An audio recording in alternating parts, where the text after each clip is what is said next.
For those that don't know me, I'm Doug McGowan, the Chief Operating Officer for the City of Memphis. I bring greetings from Mayor Jim Strickland, who is, yes, thank you for that round of applause. Great. Woohoo! And so, why is Maurice Cox here talking to us tonight? Because Detroit has some momentum, and we think we can learn some things from that, but I would like to say it again, Memphis has momentum. $13 billion worth of investment, $3 billion of that actively underway in downtown. We're the #1 place in America for African-American owned businesses, the #1 place in America for women-owned businesses. We're in the top 5 cities where millennials are moving, and we're in the top 2 cities where millennials are buying houses. Real momentum is happening in our city in many, many places, but it's not happening in every place, right? We have our share of challenges. And so how do we simultaneously capture that energy and the momentum that we have? And how do we address the very real challenges that we have to move this city forward as we enter our 3rd century? And to answer that question, the mayor commissioned Memphis 3.0. Did I just get suddenly better, or did the static just go away? All right. So the mayor commissioned for the first time in more than 35 years a comprehensive plan for the city called Memphis 3.0 to simultaneously find a way to capture that energy and to address our issues. And while Memphis 3.0 isn't complete, more than 15,000 Memphians have participated in that planning process. And our guys are back at the shop right now. They're cranking through the findings that they've had. But we don't need to have the plan to be complete to get to implementation, because what 15,000 Memphians have said loud and clear is that we have a new vision for our city. And that vision is that we are going to grow up and we are not going to grow out any longer. We are going to make all of our investments in specific places and around those neighborhood and institutional anchors that we all hold dear to our heart. And that's going to focus our investment for the next 30 years. Now, there's other things that we're going to focus on with economic development. We're going to grow those businesses that are locally owned, small and mid-sized businesses that have produced most of the economic growth since the recession. We're going to focus on those sectors that are most appropriate for our community. But more than anything, we're going to focus on institutional and neighborhood anchors, because that's what people have said we're going to do. And so, why is Maurice here? We have Memphis 3.0.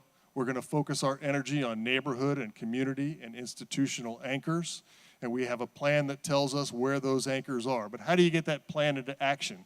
And what does that mean, focusing your energy on an institutional anchor? Well, I said it before, place matters. Place matters to citizens who live there. Place matters to companies who come and grow in your cities. And place matters to our citizens, because they want to have places they can be proud of. And what Maurice is going to walk us through tonight is evidence that focusing on place in a very intentional way really does matter.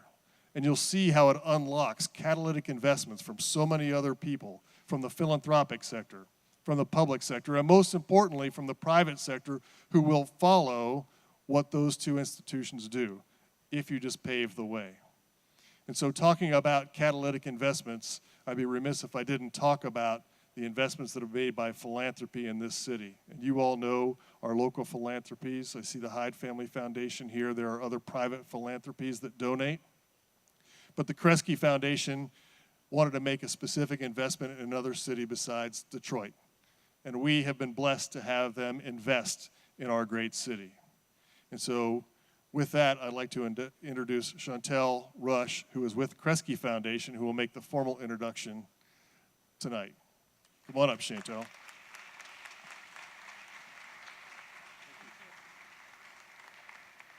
It's such a beautiful place. I think Maurice and I will get to work on seeing if we can't do something like this back home, no? So thank you so much for welcoming us. I think in many places across America, all of us have heard cities are having a moment.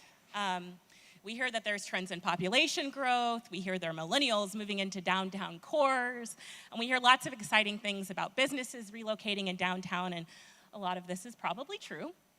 But to the very simple-minded, then a prescription for success is pretty easy, right? We think about how to attract and maintain a tax base. We think about how to retain large employers. We think about how to help more people access secondary education so they can have access to those jobs. But I think you and I know that it's not really that easy.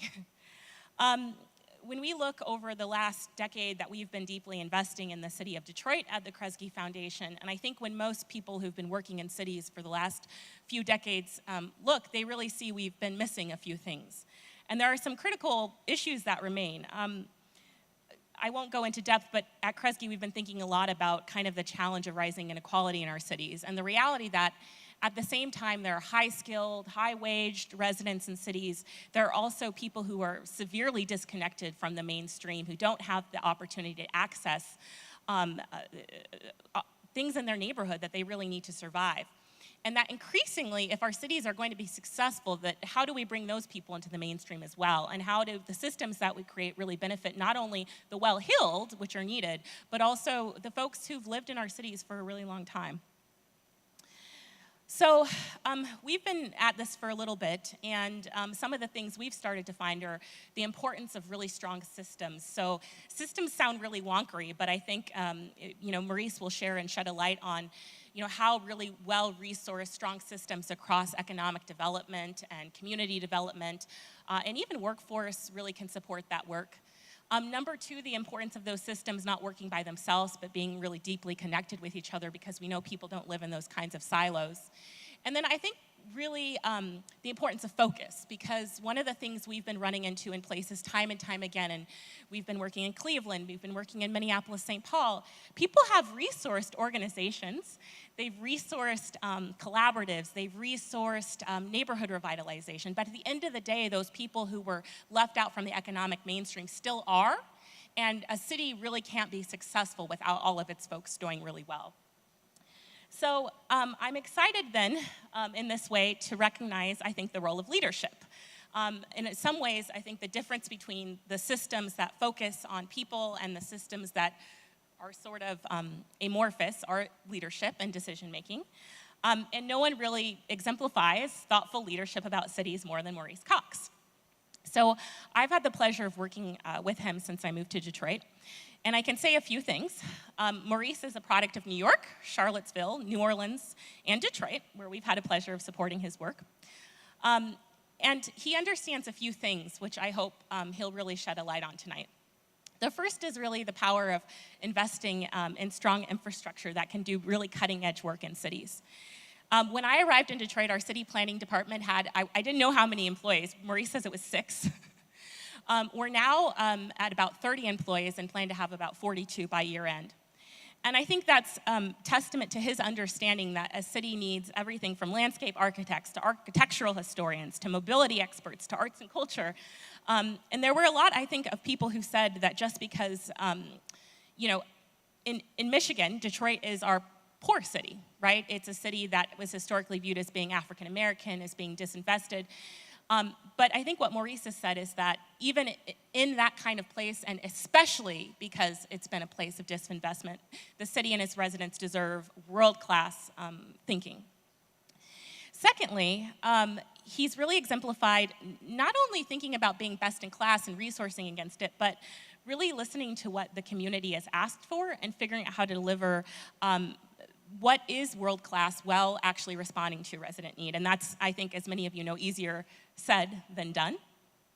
I was in a meeting with Maurice where we were looking at a vacant lot along a commercial corridor in Detroit. And somebody said, what if we could do a new build here? And Maurice said, no, what if we could do a 4 or 5-story new build?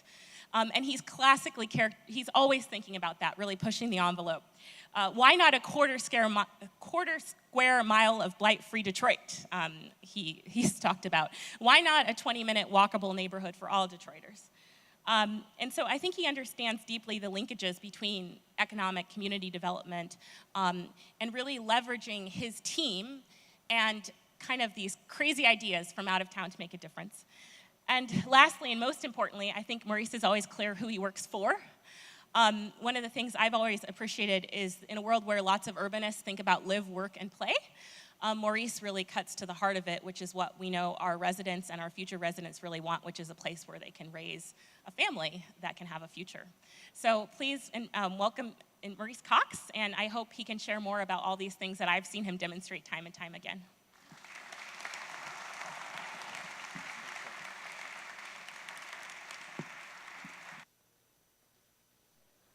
Good afternoon, Memphis. I am so thrilled to be back. It's been a very long time, at least a decade. And I have to tell you, there's some inspiring work being done here. So people have been busy about moving this city forward. And so I'm just thrilled. I walked into this building, and I felt like I was back in Detroit. Because we occupy buildings like this every day. You know, put some stuff on that roof and open up. You don't need any HVAC systems. We're going to occupy these places. And so I had a whole section of things that I could talk about in historic preservation, and I took it out, and I said, no, I should put it back in. So my presentation is full of a lot of images, because I'm an architect, and so I speak through images.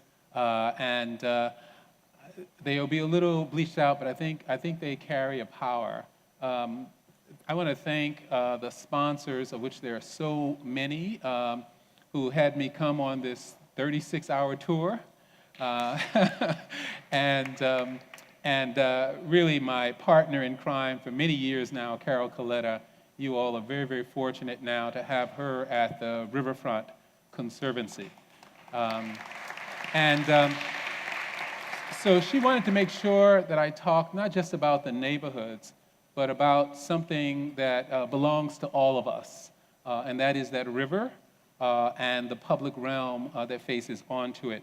So I'm going to share with you some lessons from Detroit that are in progress. I call it learning from Detroit. And we're pretty explicit in what we are trying to do. We intend to create the most inclusive comeback story that America has ever told. And there's a subtext there, and by the way, it is without easy answers. So if you came here this evening for like a rah-rah speech and wow, isn't it easy? No, it's real hard. And the things that I'm going to show can only be done with citizens at the forefront of the work, and us as professionals facilitating that work. So Detroit matters. For those of you who haven't been there in a while, now of course the technology, which was working before, Detroit really matters more than ever, and I'll try to explain briefly why. Because Detroit is big, very big. And Detroit is black. It's one of the largest majority African-American cities in America. And Detroit is absolutely beautiful. And so I'm going to unpack that a little. So Detroit is really big. This map that was done by one of my colleagues at Detroit Mercy superimposed the city of Boston, the city of San Francisco, and the entire island of Manhattan within our 139 square miles.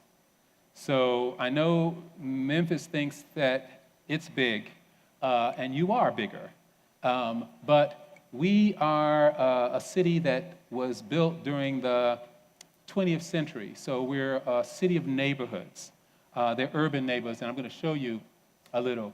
We're big because we probably top out as the largest decline of population of any major American city. In the 50s, we were the 5th largest city in America. And we've lost about 1.1 million people over the course of a half a century. So even with that, we are the 23rd largest city in America today. What's fascinating is that that wasn't like some bygone time. In 2004, between 2004 and 2015, 2014, Detroit lost 244,000 residents. 10 years, 5 years ago. And if they had all moved to the same part of Michigan, they would be the second largest city in the state. So that's not a distant memory, that's a recent memory. And in the process, Detroit became the capital of ruin porn. They came up with a term just to talk about this fact that the city was decaying before our very eyes, and photographers would come from around the globe to photograph our decay. And there was this morbid fascination with watching a great American city die. And it got to the point of the absurd, right? Where people were saying there's no more beauty to be found in decay, so stop. And instead, the national press said, this is 2012. Would the last person to leave Detroit please turn out the lights? Oh, wait, too late. So this was the climate as early as recently as 2012. And the day of reckoning happened for Detroit in 2013, where the city found itself unable to pay its bills, its pensions, etc. And this takeover of an emergency manager was addressing some of the stresses, the very big stresses that Detroit represented, $18 billion in debt.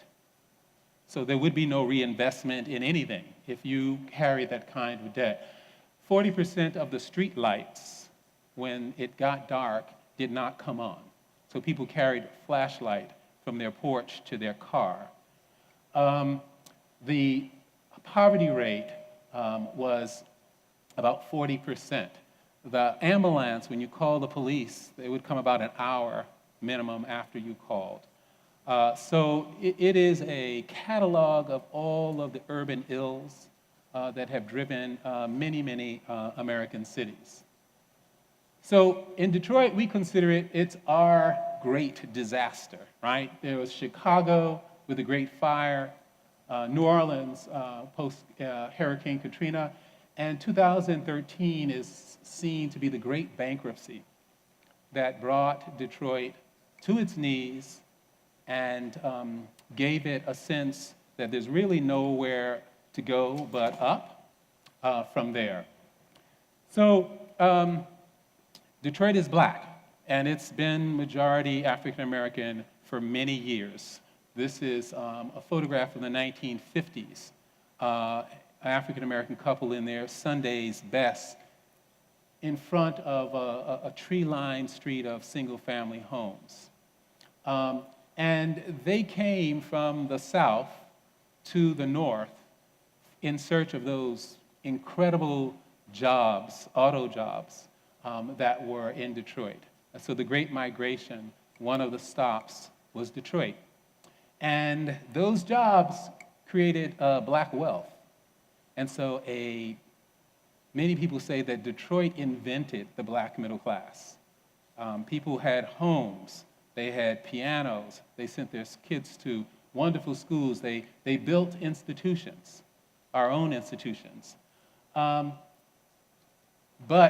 despite the decline in the population, there's 680,000 people.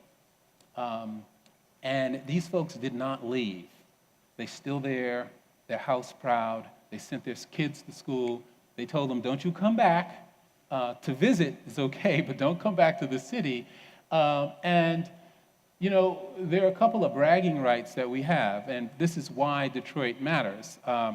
80% of the population is African American.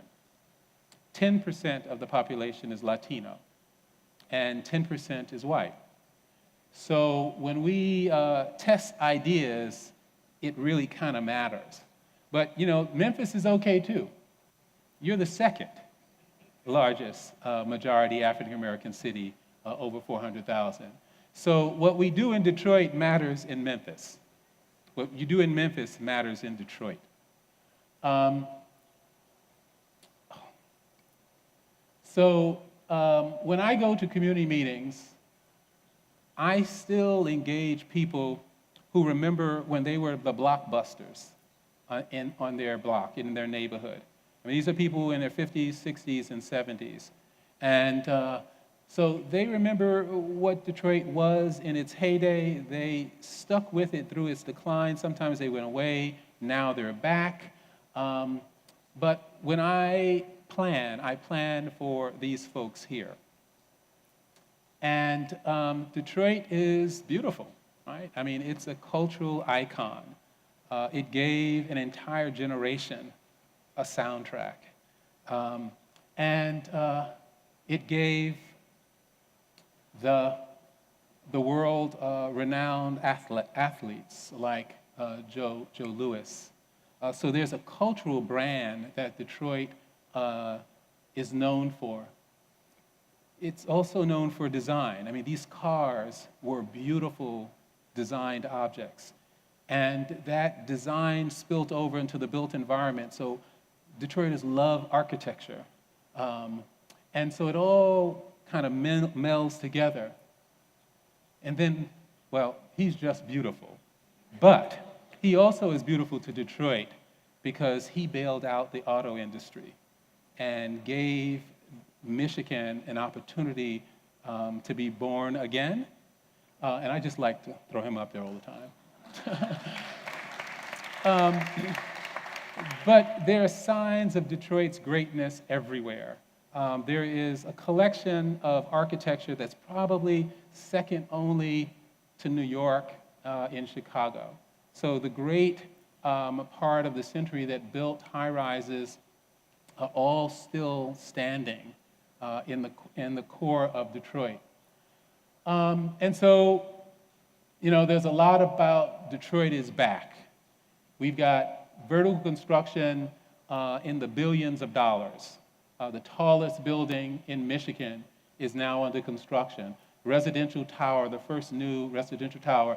Chemical Bank just announced 3 weeks ago they're coming back to Detroit. It goes on and on and on and on. But make no mistake about it, downtown is back. But what about the rest of the city? And I will be the first to say that the energy on the streets of Detroit and our downtown is phenomenal. We're taking back public space, reinvesting in that space, and these are spaces that folks like me congregate in. It's a beautiful, beautiful thing to see Black bodies in urban space like this. And so I'm here to say, like, the heart of the city is your downtown. And you only have one downtown, and it belongs to everyone. So it makes sense that your downtown would reap enormous investment and set the tone of what you are hoped to do here. But I'm also here to say that the soul of any recovery resides in its neighborhoods. And there's not one soul, there are many souls. We have 200 neighborhoods, so we have 200 souls. And so if you don't nourish the soul of your city, the heart will stop beating. And so for us, it's not one versus the other, it's both and. And so Mayor Duggan brought me in to take care of the soul of the city. And I can tell you the neighborhoods that drove people to stay in Detroit are gorgeous. And there are dozens and dozens of neighborhoods that look like these neighborhoods here. I live in the upper right-hand corner, which is a modernist, classic modernist neighborhood, Lafayette Park. But these are just typical neighborhoods of Detroit. Folks like me live in these neighborhoods.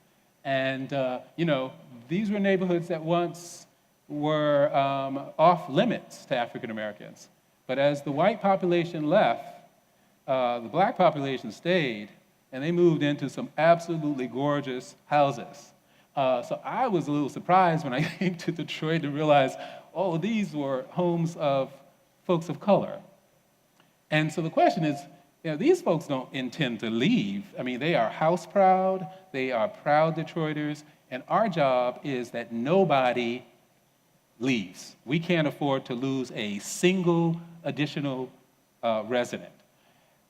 And so the national press would have you to think everybody left Detroit. Well, Detroit never left. And those families stayed. They sent their kids to college. And guess what? Their kids, despite the fact that their parts of those families moved out to the suburbs, their kids, they want to come back. And they're like, we raised you in the suburbs so you wouldn't be in this derelict city. And now, in 2018, they just want to be in the core. They want to be downtown. They want to be a part of the comeback story. So it's an amazing story. You won't hear about it, but I can assure you the people that I'm hiring never thought that they would see the kind of future they have and the opportunity that they have right here in their hometown. So, there are folks all over Detroit who stayed. I mean, the industry got adapted to in innovative ways like making bikes. People who were tired of seeing blight started creating organizations to fight blight. Artists got involved and made art out of trash. The Eastern Market, where you get your fresh produce, is one of the largest markets in America. These are the folks who stayed, and they did the work. And so Detroit is pretty tough, right? And it's a brand how tough they are, right? They even say you're importing from Detroit. The car industry says that. So there's this issue about we're other, we're different. People wrote us off, but damn it, we're still here. And so that kind of grit has really propelled the work that we do forward. And for us, the election of Mayor Duggan in 2014 was exactly what Detroit needed at that moment. This is the first white mayor in Detroit in 40 years, since Coleman Young. And he said, give us 6 months. We're going to get those lights back on. We're going to get those burnt out houses down. We're going to get the bus services going. And instead of 6 months, they gave him 48 months. And then last November, they were giving him 48 more. And so he did it by addressing basic services and needs, right? There were 80,000 vacant houses scattered throughout Detroit. And he organized a land bank authority that was funded, once again, by the beautiful President Obama to allow us to demolish houses that were sitting vacant next to fine houses at about 100 houses a week. And so we have gotten to the point now where the things that can't be recovered are demolished.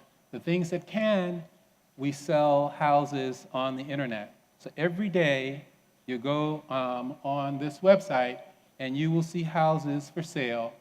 They often start at $1,000, $5,000, $10,000. They come with a lot of strings attached because you got 6 months to renovate. And these are houses that came through the foreclosure crisis. So perfectly fine houses that people walked away from because they were underwater. And so today, on average, 4 houses a day are sold on this website.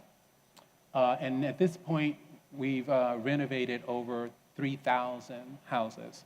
So since I got to Detroit, we have not built a single new single-family house because we don't need any. We've got thousands of beautiful historic homes. So we've kind of informally instituted a rehab-first policy and no more little vinyl boxes popping up into these fine neighborhoods.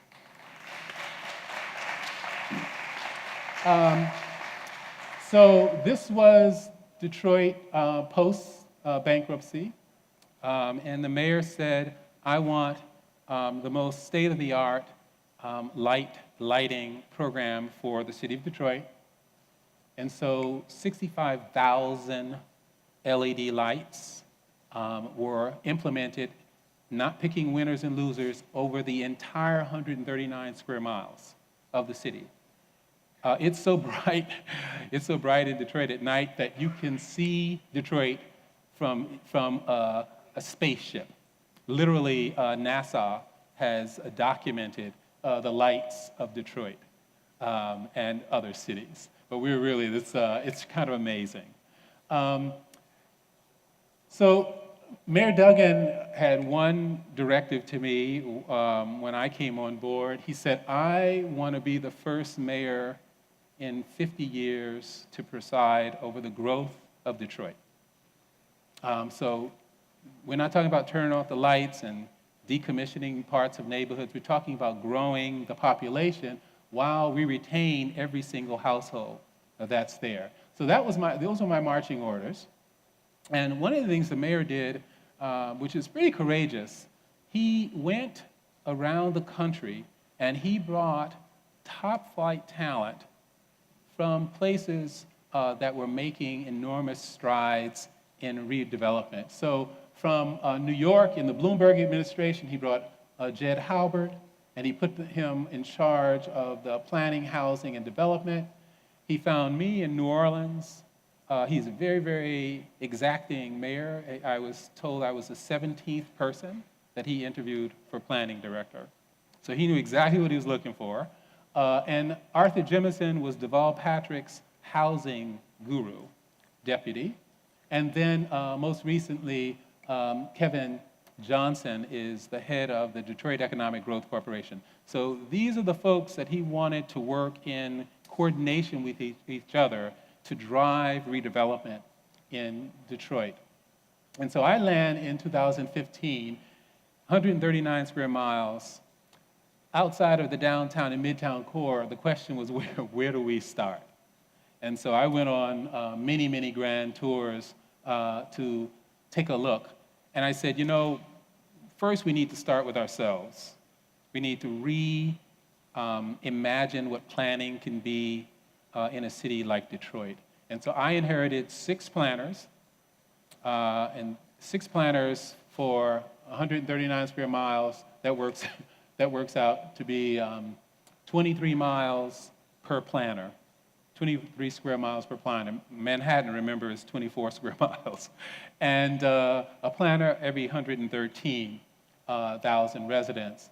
And he asked me, what would it take to create the best planning department in the country? And I said, we could start by hiring a lot of professionals, like 40. And he said, well, make your case.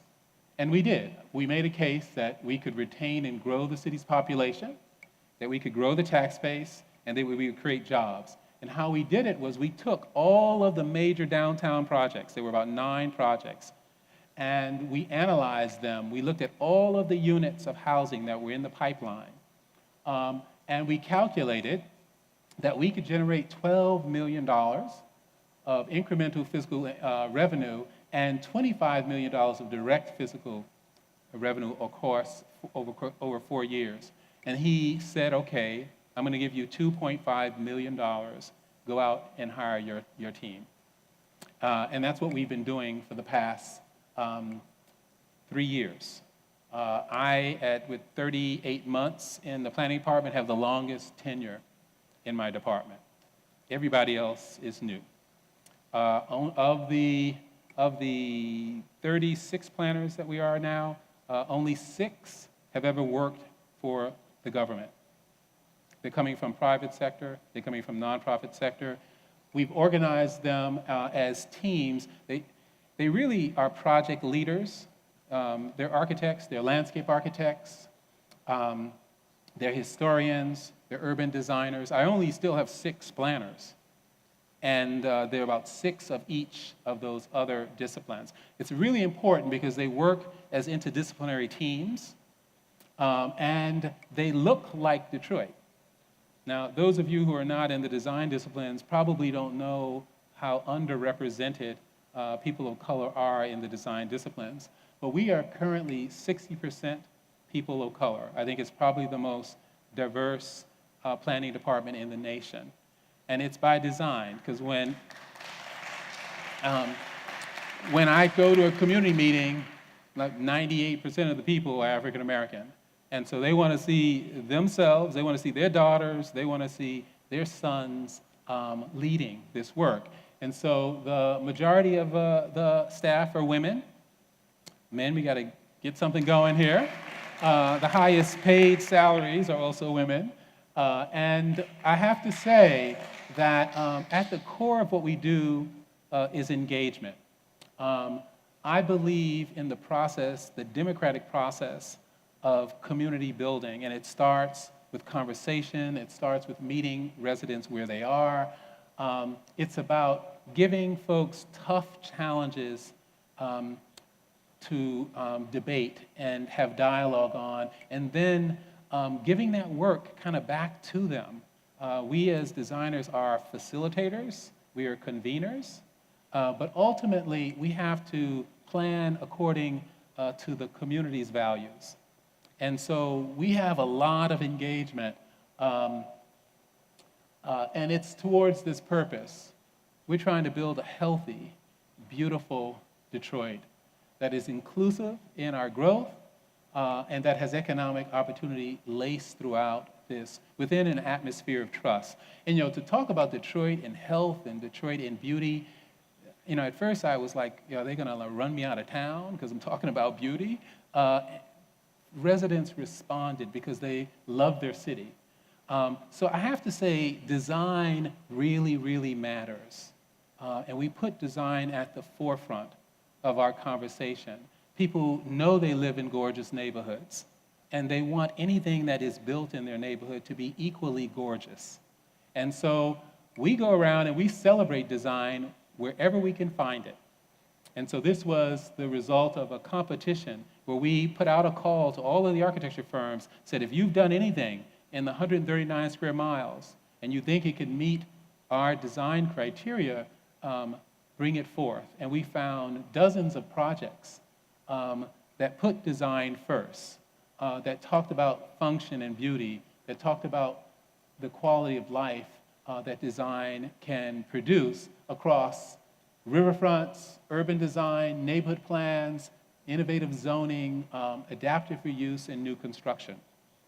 And so this is when a developer comes to us, we hold these principles up to them and say, can you match that? And we are getting results, the results that we've aspired to.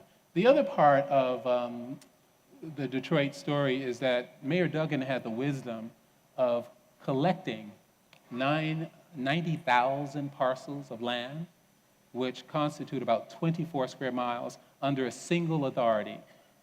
The Land Bank Authority was the smartest thing he did, because we can go into a neighborhood and make change happen at the 5-acre increment, the 10, the 20, and the 40. And so I inherited a plan. It sounds a little bit like the plan you're going through, which is a big, audacious conversation about the future of Memphis. For us, it was the future of Detroit. This was previous mayor who did this work. And one of the things they started to do is talk about, well, what about this land asset? And can we do something that is land-based? And there's a whole sector of the design field that's about urbanism, but it's landscape urbanism first. So this is kind of what Detroit looks like, right?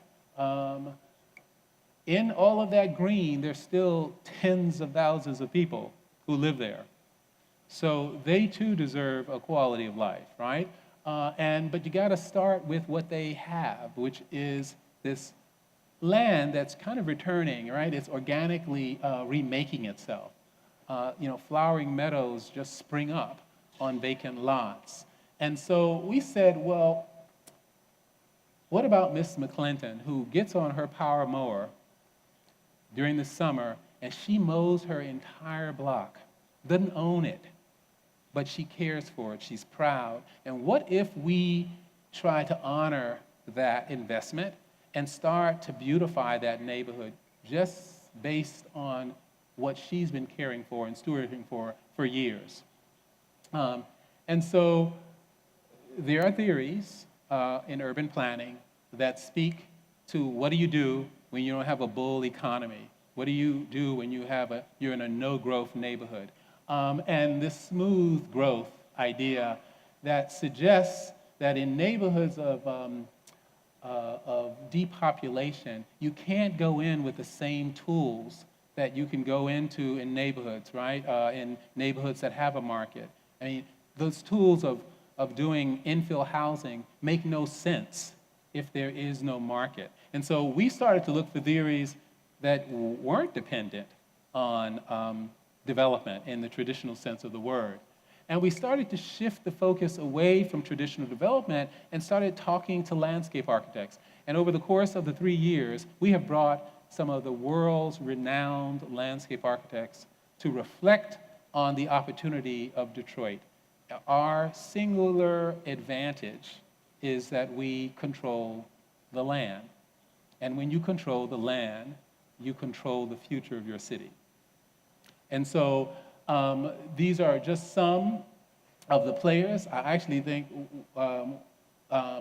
Elizabeth Moss, if I'm going to show you her work, but I'm going to start at the riverfront, which is, we are one of the few international riverfronts in America, bordering with Canada, and we have a dream of creating a continuous riverfront promenade that goes for 5.5 miles. And we are on our way. So one of my first projects was to look at our riverfront, look at it as a framework for reestablishing the public realm and catalyzing real estate development. And we, over the course of 10 years, have taken our riverfront from a place where cars had a park view of the riverfront. Industrial refuge littered the entire riverfront. Today, it is one of the most diverse and exciting riverfronts in America. It really is. You want to see the cross-section of the region, you come to the Detroit riverfront, and it is the front yard, it is the living room of the region. Suburbanites who left Detroit years ago get in their little minivans and put their bikes in the car and their kids, and they drive down to Black Detroit to have their kids ride their bikes in the riverfront, because this is the only place in the region where you can do that. So we are really proud that the process of design starts with engaging people in the things that they value. So we had dozens of meetings at all different scales to talk about what the future of the riverfront should be. And you're seeing just a few of the kind of interactive moments. So fast forward about 9 to 10 months, we come to a big, audacious vision, 30-year vision, 20 million square feet. It's amazing. Well, the public never saw this. The public is not particularly interested in 30 years. They're interested in 30 months. And so we really foreground what we could do now.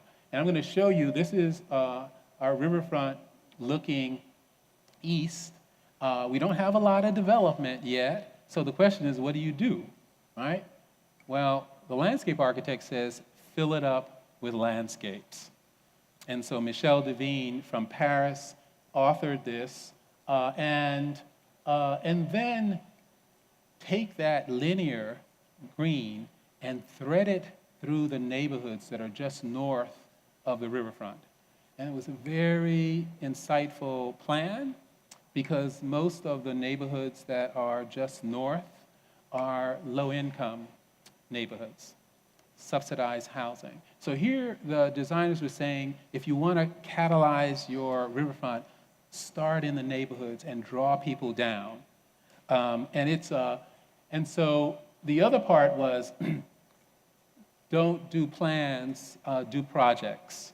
So out of this, you are going to see, I'm not going to share the 8 projects, but we did 2 projects in each area. One is parks and green open space. The other are a set of greenways. The other is streetscapes, and then pedestrian-oriented development. And what you will notice about those is it said public investment in public places.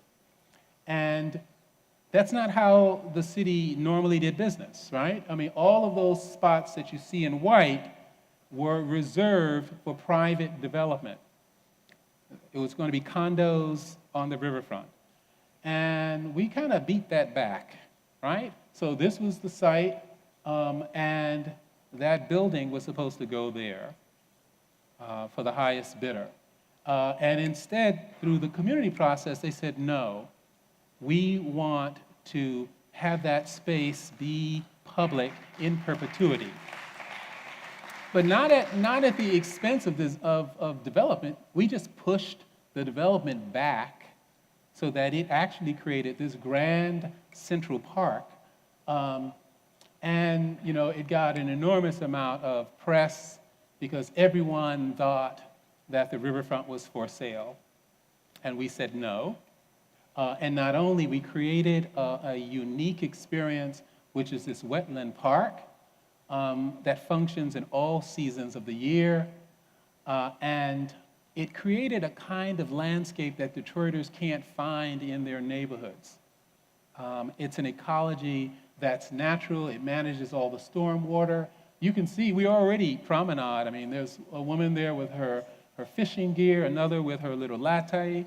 And this is the space where Detroiters are. And so we had to start somewhere. We made a promise that we're going to try to create this continuous promenade. And what you're seeing here is one of the last major development parcels on the riverfront. And what we did, because we don't have development, we said we're going to reserve 100 feet right-of-way so that the promenading that residents have come to enjoy in Detroit will happen in this last half-mile stretch. And so we will get people right to Belle Isle, and this will be under construction at the beginning of this year. So you can begin to see the linear. Then I'm going to talk about the fingers that go into the neighborhoods. And I really apologize for the slides being so washed out. But you're looking at a derelict, a former rail corridor that runs and ends in the river. It's called the DeQuindra Cut. It's 20 feet below the surface. People said, dead bodies are found down there. And people will never jog down there. 10 years later, it is an extraordinary 3.5-mile stretch that ties neighborhoods to the north to the riverfront. And we said, that's such a great idea. We want to do it again. And so we're going to do it in another area. But the important thing was that you come from these neighborhoods and you come to this parking lot, and this is private property. So the city said, we want to reserve a public right-of-way. So we bought the right-of-way from the developer that will guarantee those neighborhoods, this is Section 8 housing north, that they will have a dignified entrance and gateway to the riverfront to say, you are welcome to this riverfront. And then we're going into those same neighborhoods and we're upgrading all of the existing cycleways. So if it is not clear to you, the first multi-million-dollar investment that was made on the riverfront wasn't on the riverfront. It was in the neighborhoods so that people could get to the riverfront, which will get that investment, and the investment is coming, and it's pretty extraordinary. But we gained residents' trust when we said this is going to be a riverfront for all by putting the first investments in the adjacent neighborhoods. This is another one of those greenways you can see that we're building. So, all right, it was supposed to support development, right? So where was the development? And we decided to push the development not on the riverfront, but towards a corridor that we're trying to transform into a transit-oriented corridor. So no more towers on the park. You're going to put that development on a place that can support transit, and then you scale down towards the river. And then all of the historic assets that survived over the decades, we're keeping them all. And we have found a way to support the increase in density if the developers keep the historic assets. And so we wrote this into the zoning, and this is the first one. It's the first project. It's called the Stone Soap Project. The city released this RFP, and we said, developer, you can double your density, but there are a couple of strings attached. We want you to make a place for a beloved Detroit cultural institution. So you'll do the mixed-use development, you'll do the 20% affordable, but Shakespeare in Detroit, a beloved theater company that doesn't have a home, we want you to graft them on to your development project. And so we are going to have the Bard on the riverfront. And as this could have been just a simple mixed-use development like goes on all over the place, but the city said, no, we're trying to create a cultural district here, and we want you to take our culture and graft it onto your development. So I'm very excited about that. And then the promenade, the promenade experience. Once again, all of these drawings are our guidelines to the development community of what we want. So we're not really asking developers, what do you think our community should be? We're determining the vision. It has the endorsement of residents. And so when they come forward in response to that, we already have the trust of residents in place, and it makes the process move along a lot faster. So that's the East Riverfront. Now I'm going to talk about the West Riverfront. And so what's interesting about the West Riverfront is it's bordered by Mexican Town, so it's the largest Latino community in our area. It is kind of a lot of industrial uses, and we wanted to start with a signature park in an area that has not seen that kind of work. And so you're seeing the results of a competition. Michael Van Valkenburg out of New York won the competition for a 22-acre park. A 22-acre park. This will be a $60 million investment in an area that effectively has the largest Latino population in our city. And what you're seeing is a cove. And the designers understood that Detroiters have a memory of bathing in the Detroit River at Belle Isle. And so they used that as an impetus to create a swimming cove on this bank of the river. Athletics. This is in our town square, in our city square.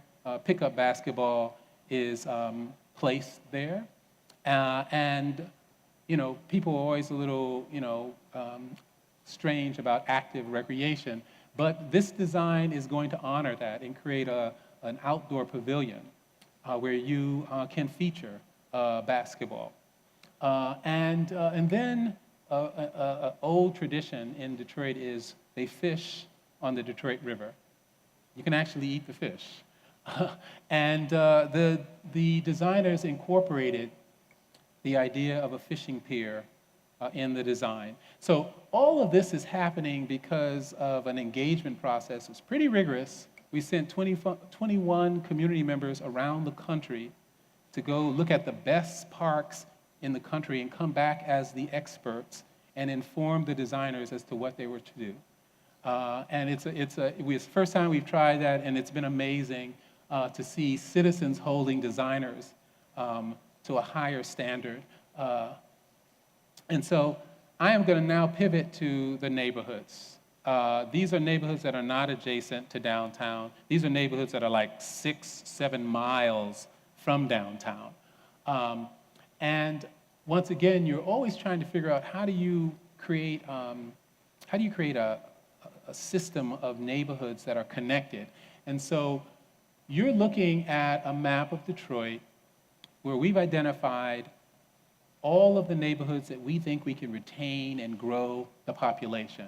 And so the downtown core is at the bottom, but all of these neighborhoods you see are neighborhoods that have the highest residential population. They've got great single-family housing stock. You can't say that they're being revitalized because they're adjacent to downtown. They are not. And we have determined that we're going to take 10 of those neighborhood geographies, and we're going to invest $130 million in creating great streets, great parks, greenways, and medium-density development. And it's going to leverage about $1 billion of private investment. And we are going to add 2,000 units of affordable housing that gets integrated in market rate housing. And it's a little leashed out, but the city has made a commitment to preserve 10,000 units of regulated affordable housing. And it's all around this concept that we want residents to be able to walk to the services in their neighborhood, walk to the corner cafe, walk to a grocery store, or bike, all within 20 minutes from your house. That's in the Motor City. Pretty amazing. And we want to not just preserve house and after house or street after street. We want to take an entire neighborhood and rehab it. And so what you're seeing is some of the drawings from my staff trying to figure out where the energy is in a particular quarter square mile. And this fast forwards to 4 examples of quarter square mile strategies, which we found is a walkable distance. And I'm going to just highlight 2, one adjacent to downtown, and then number 1, which is about 7 miles from downtown. It's where we have located the Reimagining the Civic Commons, the partnership between Knight, Rockefeller, Kresge, and JPB. It sits next to 2 universities, and we call this the no-build option. We're going into a neighborhood, and we're going to create a blight-free quarter square mile. We're going to renovate over 100 houses over the next 3 to 4 years, and we're going to plant 250 gardens. So no new construction in this quarter square mile.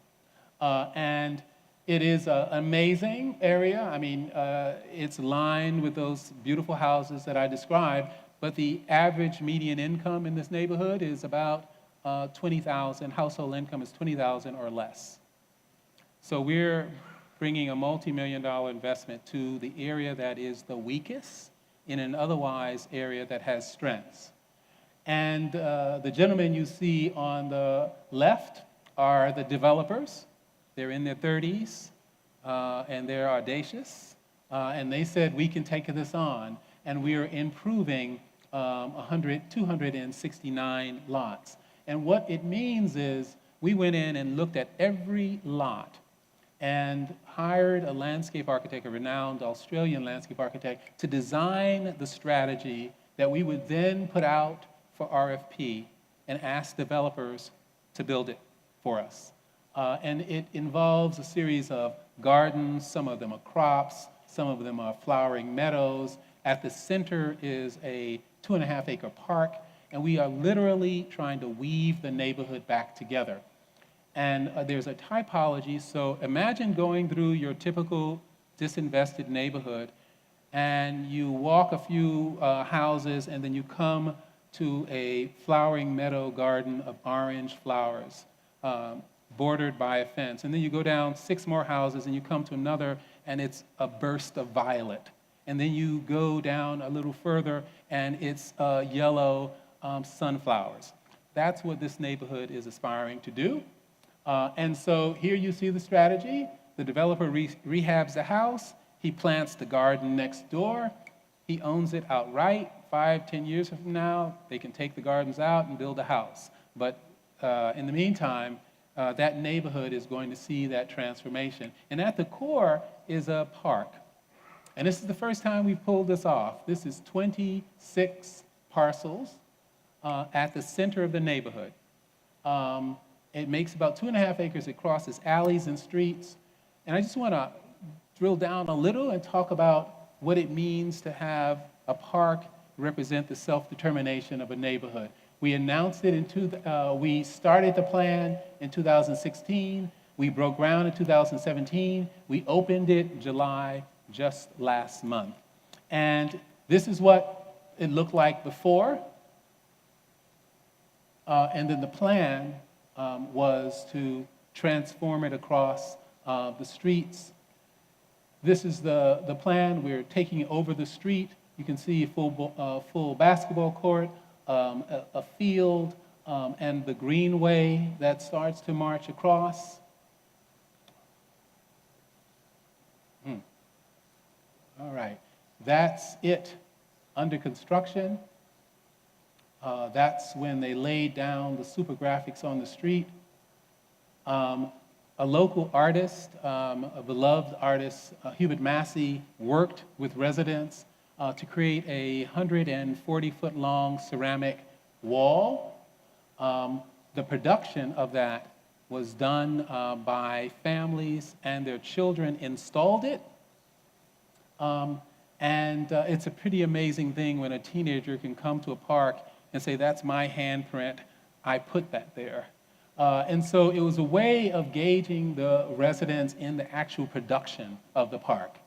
And then this is the super graphic. This is patterned after an Ella Fitzgerald song, Dream a Little Dream. And it's meant to be, cars come in here and they see this and they kind of halt, because they're actually in the park, even though they're in the street. And you can begin to see how that graphic bridges across the street and connects to the park just beyond. And there are tons of young people who have found this space that just months ago was a series of lots. And the young people that have come out. So this was the public infrastructure first investment. The private housing development juxtaposed to that. And we're just really, really excited about this simple park. This is the first time we've spent this kind of money in a low-income neighborhood like this, and had the same expectation of excellence that we would have in our downtown and our riverfront. And the next piece is a greenway, a pedestrian and bike path that will connect the university through the neighborhood and calm the traffic, and folks can have an assortment of gardens that they walk. So exercise clubs, people photographing, just talking about physical beauty. And this was done with an enormous amount of citizen participation. I mean, my planner probably clocked 100 meetings over the 18 months. So this work takes time to win people's trust and to design. And then underlying this is a workforce development strategy. So who is going to implement those gardens? These are folks who live in the neighborhood. They're getting a living wage. About 2/3 of them are returning citizens. And now they work in the neighborhood. And it will be their responsibility not to jump on their mower on Saturday free, but actually be employed in the neighborhoods that they grew up in and that they love. So I want to talk about how this strategy, the stuff you've seen, works. Because you see the Central Park, you see the single-family rehab investment, you see a micro-district and a street. All of this is within a quarter square mile, and we are about at $20 million that we're spending, leveraging the philanthropic dollars for private dollars and public dollars. The public dollars will do the street. So we're creating a shopping district. And this is kind of one of the pop-ups. We were testing the bike lanes. But the city is going to spend about $3.5 million to remake those sidewalks, plant street trees, and then direct locally owned businesses. We have about 12 businesses that residents want to see, the bakery, the cafe, that all will be clustered along this stretch. And then there's the rehabbing of existing buildings and giving them a new mixed-use rendition. And so when you look at it, I think it's important to understand that we do catalytic projects, but we bundle them. So you do the anchor, but then you juxtapose it to the street investment, and you juxtapose it to the park investment, and you juxtapose it to the housing investment. You don't do the park if you're not going to do the housing. You don't do the street if you're not going to get families in those vacant houses. And so this may sound like pretty simple, but it took us a while to figure out that we could not spread the investment all over town, that we had to concentrate it in places that people could walk. And now we are replicating that strategy over and over again. So I kind of feel that I should stop there because the missing middle option is like for all the architects out there, because architecture matters to us, and we are building one of the first truly mixed income neighborhoods that is anchored by contemporary architecture, and it is adjacent to downtown. But I want to respect your time and probably your curiosity, and I wonder if there's a way that the folks who are managing the presentation could help me move forward to my conclusion. So I'm going to move through this. I got to tell you about Joe Louis. All right. Detroit is the mobility city, and we are building a loop around the city that is 26 miles, because we have the largest slow roll in the world. Happens every Monday in Detroit after work. A few thousand people congregate and are escorted by police through the city, and it's called the slow roll. And so there's a culture of biking in Detroit. We also have the highest fatality rate of pedestrians in the country in Detroit, because motorists don't expect to see pedestrians and cyclists on the road. They expect to see them on the sidewalk. So we said we're going to create an off-road loop around the city. It's going to go 26 miles. It's going to take you from the riverfront all the way into the depths of neighborhoods. And it's going to connect all of those neighborhoods to each other. And then we're going to start to promote development on its edges. And so this was the DeQuinter cut. Our hope is that this is it today. This is what we hope it will do in the future. And it is not a massive gentrifier. It is for the folks of Detroit.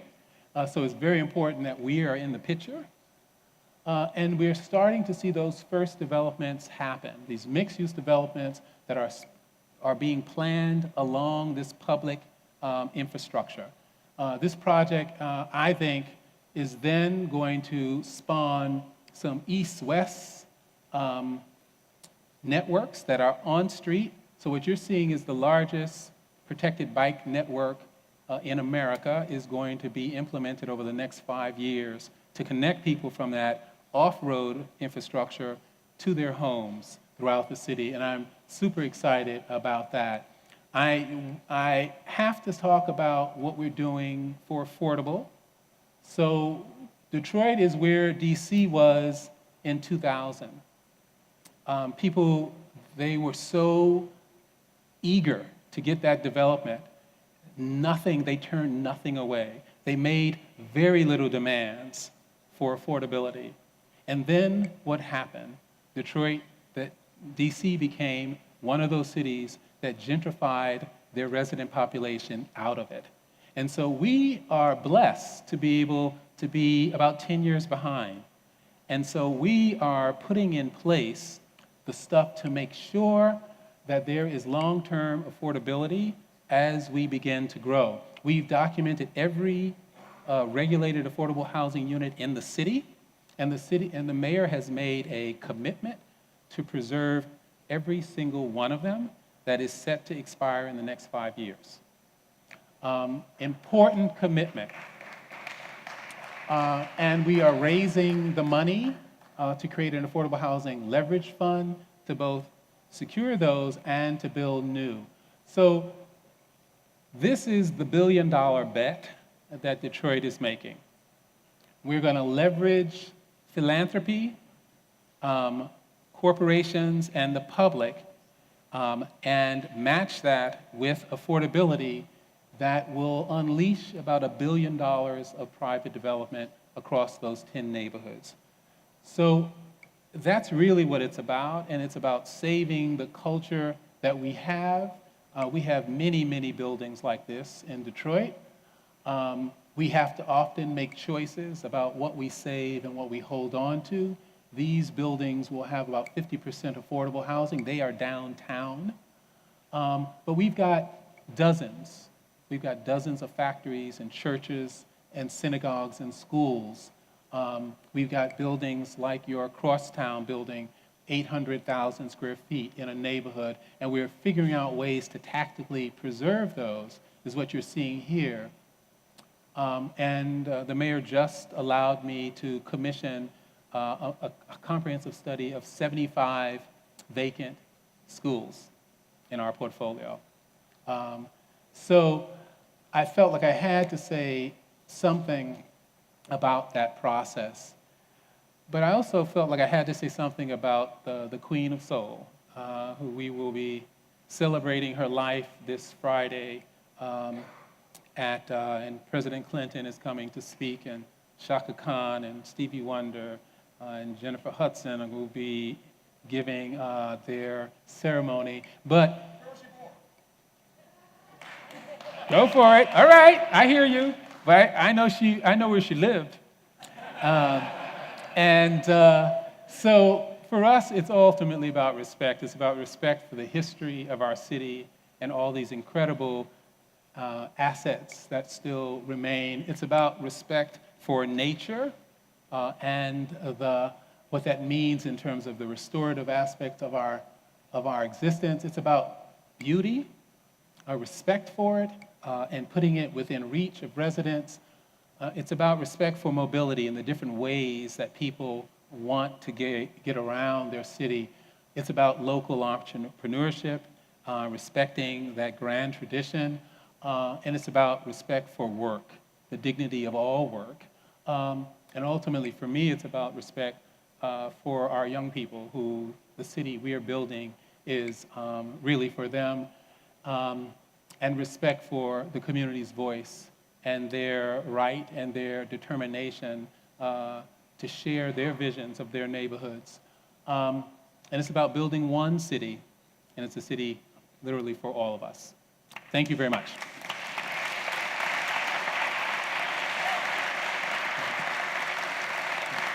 Thank you, sir. Thank you. Thank you. Thank you. Thank you all. So, well, I appreciate your patience while I went through the presentation.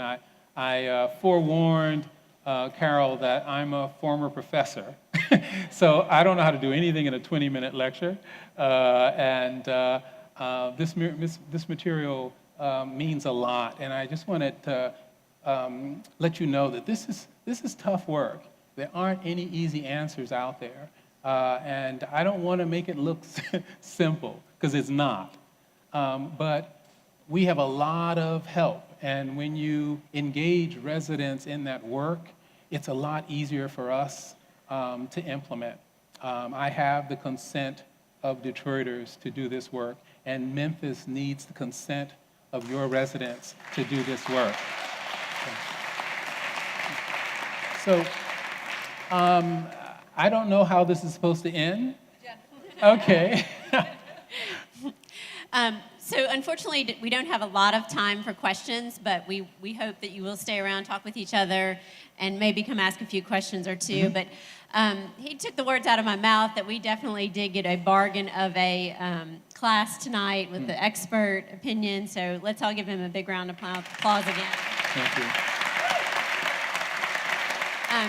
I hope you all found that as inspirational as I did. I hope you saw a few glimpses of things we've done right here in Memphis with our crosstown, our big river crossing, keeping our historic buildings downtown.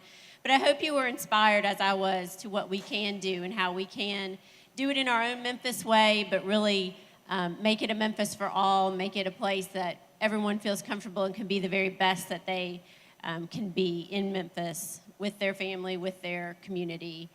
I know I will. So on behalf of all of our sponsors, several have been thanked. We do thank Kresge and Carol Coletta, ULI, but most importantly, Eric Robertson with Community Lift. It was his vision to have this conversation. We very much appreciate that. And, it's timely as we start and kick off Memphis 3.0. Cities are having a moment, Memphis is having a moment, and this is our chance to get it right and to include everyone. So we thank you so very much for this inspiration. We will take it to heart and put it to work. Thank you. Thank you.